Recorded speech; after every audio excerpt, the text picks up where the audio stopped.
about physiology of pain. Pain வந்து எப்படி வந்து ஜெனரேட் ஆகுது, எப்படி நமக்கு வந்து பெயின்ன்ற சென்ஸ் வந்து தெரியுது அப்படின்றத பற்றி பார்க்க போகிறோம். Pain is an unpleasant sensory and emotional experience associated with resembling with associated with actual or potential tissue damage.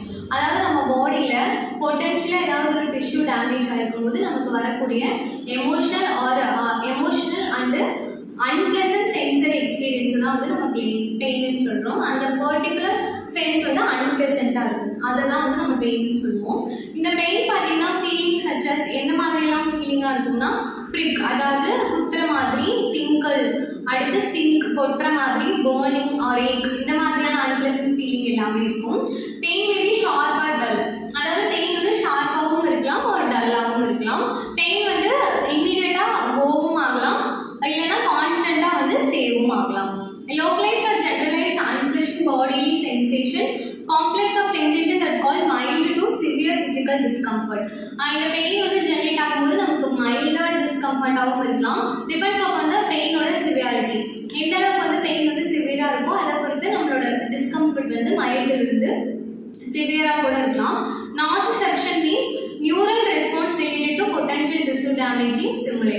அதாவது பொட்டன்ஷியலாக ஒரு ஹார்ம்ஃபுல்லாக டேஞ்சரஸான ஸ்டிமுலை நம்ம பாடியில் ஜெனரேட் ஆகும்போது நியூரல் ரெஸ்பான்ஸ் வந்து அதுக்கு எப்படி இருக்கும், அதுதான் வந்து நம்ம நாசிசெப்ஷன் சொல்கிறோம். நெக்ஸ்ட் வந்து இந்த பெயினை வந்து எப்படி நம்ம வந்து இது பண்ணுவோம்னா பெயின் ஸ்கேல்னு இருக்குது. எந்த அளவுக்கு நமக்கு பெயின் இருக்குன்னு சொல்லிட்டு நம்ம வந்து மெஷர் பண்ணுவோம்னா பெயின் ஸ்கேல் இருக்குது. இப்போ நோ பெயினாக இருந்தால் ஸ்கோர் வந்து 0 to 1, மைல்டு பெயினாக இருந்தால் 2, மாடரேட் பெயினாக இருந்தால் 4, சிவியர் பெயினாக இருந்தால் 6, வெரி சிவியர் பெயினாக இருந்தால் 8, வேர்ஸ்ட் பெயினாக இருந்தால் 10. இந்த மாதிரி பேஷண்ட்டை எக்ஸாமின் பண்ணும்போது அவங்களுக்கு எந்த மாதிரியான ஃபேஷியல் எக்ஸ்பிரஷன் இருக்குது. இப்போ நார்மலாக இருந்தாங்கன்னா நோ பெயின், இப்போ ஃபேஷியல் எக்ஸ்பிரஷன் கொஞ்சம் டல்லாச்சுன்னா மைல்டு, கொஞ்சம் அதை விட கொஞ்சம் சிவியராக இருந்தாங்கன்னா மாடரேட், ரொம்ப சிவியராக தாங்க முடியாமல் பேஷண்ட் அழுதுட்டு இருந்தாங்க அப்படின்னா வேர்ஸ்ட் பெயின். இதை பொறுத்து நம்ம பேஷண்ட் எக்ஸாமின் பண்ணும்போது பெயின் ஸ்கேலில் வந்து நம்ம டிக் பண்ணுவோம். அடுத்து டைப்ஸ் ஆஃப் பெயின். பெயினில் பார்த்தீங்கன்னா நிறைய டைப்ஸ் இருக்குது. அதில் ஃபர்ஸ்ட் டைப் வந்து அக்யூட் பெயின். அக்யூட் பெயின்னா என்னன்னா ஷார்ட் டியூரேஷனில் இருக்கக்கூடிய பெயின் வந்து அக்யூட் பெயின். நெக்ஸ்ட் பெயின் வந்து க்ரானிக் பெயின். க்ரானிக் பெயின் அப்படின்னா லாங்கர் டியூரேஷனில் இருக்கக்கூடிய பெயின்.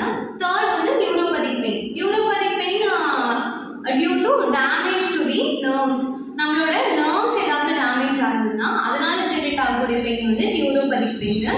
நெக்ஸ்ட் வந்து நாசிசெப்டிவ் பெயின். நம்ம பாடி டிஷ்யூஸ் டேமேஜ் ஆகுதுன்னா அதனால ஜெனரேட் ஆகக்கூடியது வந்து nociceptive pain. Next radicular pain. நம்மளோட ஸ்பைனல் நர்வ்ஸ் வந்து டேமேஜ் ஆனாலோ ஒரு இன்ஃப்ளேம் ஆனாலோ கம்ப்ரெஸ் ஆனாலோ வந்து வரக்கூடிய பெயின் தான் வந்து ரெடிகுலர் பெயின். நெக்ஸ்ட் இந்த பெயினில் பார்த்தீங்கன்னா நிறைய டெர்மினாலஜிஸ் இருக்கு. ஃபர்ஸ்ட் டெர்மினாலஜி வந்து டிஸ்தீஷியா. டிஸ்தீஷியா அப்படின்னா எக்ஸ்பீரியன்ஸ் ஆஃப் அப்நார்மல் நாஷியஸ் சென்சேஷன். அதாவது நமக்கு ஒரு ஹார்ம்ஃபுல்லான டேஞ்சரான சென்சேஷன் வரும், அப்நார்மலாக இருக்குது அப்படின்னா அது டிஸ்தீஷியா.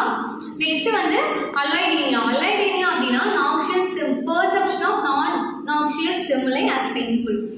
நமக்கு வந்து பெயின்ஃபுல்லான ஒரு பெர்செப்ஷன் இருக்கும், பட் ஆனால் அது வந்து டேஞ்சரஸான ஸ்டிமுலைலேருந்து ஜென்ரேட் ஆன பெயினாக இருக்காது.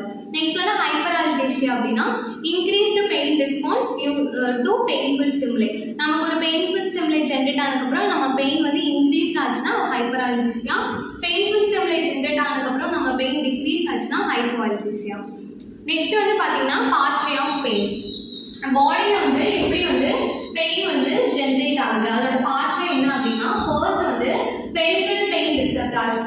அதாவது நம்ம பாடியில் பெரிஃபரலாக அப்பர் லிம்ஸ் அண்ட் லோயர் லிம்ஸில் பெரிஃபரலாக இருக்கக்கூடிய இந்த பெயின் ரிசெப்டார்ஸ் தான் வந்து பெயினோட சிக்னல்ஸ் வந்து கேரி பண்ணி பிரெயினுக்கு கொண்டு போகக்கூடியது. ரிசெப்டார்ஸோட ஃபங்க்ஷன் என்னன்னா அந்த சிக்னல்ஸை வந்து டிரான்ஸ்மிட் பண்ணுறது பெரிஃபரல் வந்து சென்ட்ரலாக.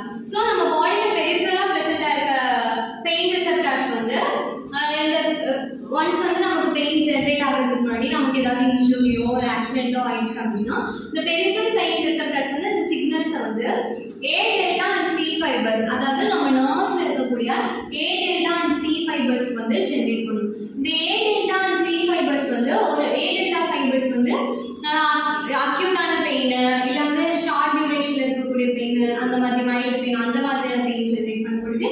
சி ஃபைபர்ஸும் அந்த மாடரேட்டான பெயின், சிவியர் பெயின், அந்த மாதிரி பெயின் இம்பல்சஸ் வந்து ஜென்ரேட் பண்ணும். இந்த ஃபைபர்ஸ்க்கு ரீச் ஆனதுக்கப்புறம் இந்த ஃபைபர்ஸ் சிக்னல் எங்கே டிரான்ஸ்மிட் பண்ணணும்னா ஃபர்ஸ்ட் ஆர்டர் நியூரான்ஸ். ஃபர்ஸ்ட்